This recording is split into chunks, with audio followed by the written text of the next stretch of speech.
and welcome to my channel, and today I'm going to show you how to make this DIY all the time giraffe print Swiss roll. And as soon as I saw it on Pinterest, I knew I had to recreate it. So the first thing we're going to do is make the white pattern, and that would be 1/3 cup and 1 tablespoon of powdered sugar, 1/3 cup, 1 tablespoon, and 2 teaspoons of butter. I know it might sound a little complicated, it's just the original recipe was in grams and milliliters, and I just thought it would be easier to convert them into cups and tablespoons. You'll also need 2 egg whites and 1/4 cup and 1 tablespoon of all-purpose flour. We will first be creaming the powdered sugar and the butter together. Then you're just going to add 2 egg whites, and then it will form a weird consistency. It'll kind of look like it'll begin to curdle, or kind of like cottage cheese. I'm not gonna lie to you, the first time I did make it, I did throw out that first batch just because I thought the eggs had gone bad. But when I tried it again, it just formed the same consistency like cottage cheese, and it just looked really weird. But when you add the flour, you'll see that the batter will begin to form.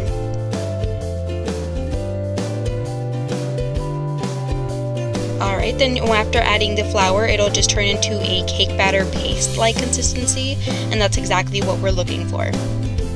So once the white cake batter is done, you're just gonna grab your cookie tray and line it with some baking parchment paper and your giraffe print. But first you want to go ahead and grab a cup and a large ziplock bag, and this is just to make it a lot easier and cleaner to add the batter into the ziplock bag.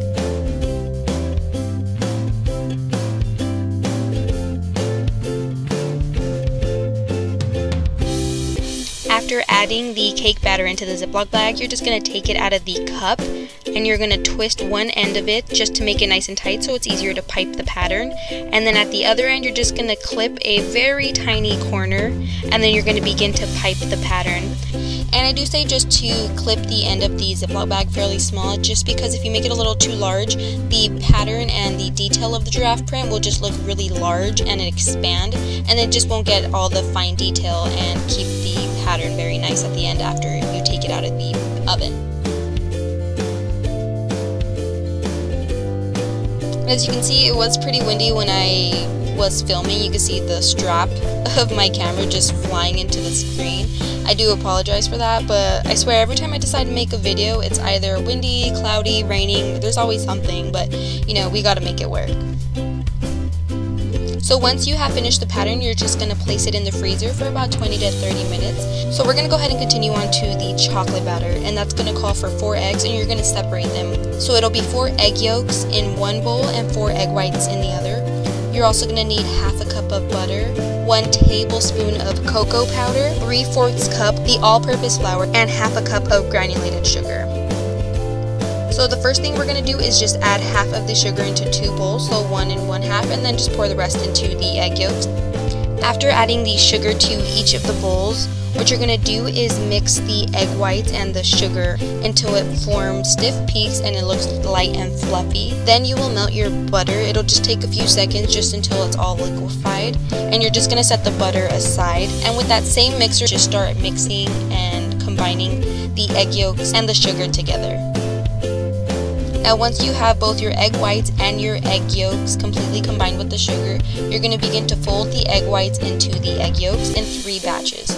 So what you want to go ahead and do is just fold it from the bottom of the bowl up and start rotating the bowl as well. And once the entire egg yolk has combined with the egg whites, you're going to go ahead and add the second part of the egg whites and just continue the same process until you no longer have any egg whites.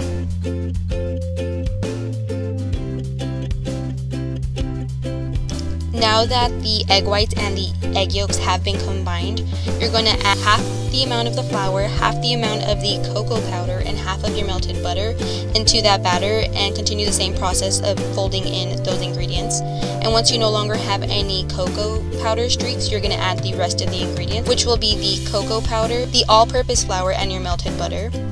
And again, when you no longer have any chocolate streaks, the batter is complete. Take out the pattern from the freezer and evenly spread the chocolate batter on top of the pattern, just trying to hit every nook and cranny just to make sure everything is evenly distributed. Once everything is distributed, just give it a little tap on the table a good 2 to 3 times, just so if any air bubbles formed at the bottom, they will come up and pop and it won't take away from the detail. Okay, then you will just bake it at 400 degrees for 7 minutes. It's best to leave it in just for 7 minutes because if it dries, it'll break when you have to roll the Swiss roll at the end. So while your Swiss roll is still hot, you're just going to add a piece of baking parchment paper on top of it and flip it over. Take off the piece of baking parchment paper and you get your design. After that, you're just going to flip it on over once again so we can go ahead and work on the other side. Here you are going to see that my parchment paper did stick to the other side of my Swiss roll because it was hot. It didn't matter to me that it got stuck to the parchment paper because this side is going to be on the inside of the roll so no one can see it. If you wish to avoid that, add some cocoa powder before adding the piece of parchment paper and it won't get stuck to the parchment paper when you have to take it off. Now we're going to add the filling, which is just 1 cup of whipping cream and 2 teaspoons of sugar. All you're going to do is evenly spread it onto the Swiss roll, also leaving about ½ an inch on all the ends, and then adding strawberries or any other fruit of your choice. Again, that's all optional.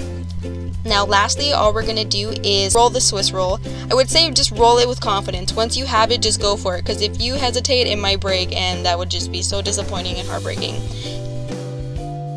And as you can see here, I got it. I was so excited that it didn't break and that it came out so pretty and perfectly, and it tasted amazing. So if you have any other suggestions on any other videos or any questions, go ahead and leave them down below. Just want to say thank you everybody for watching.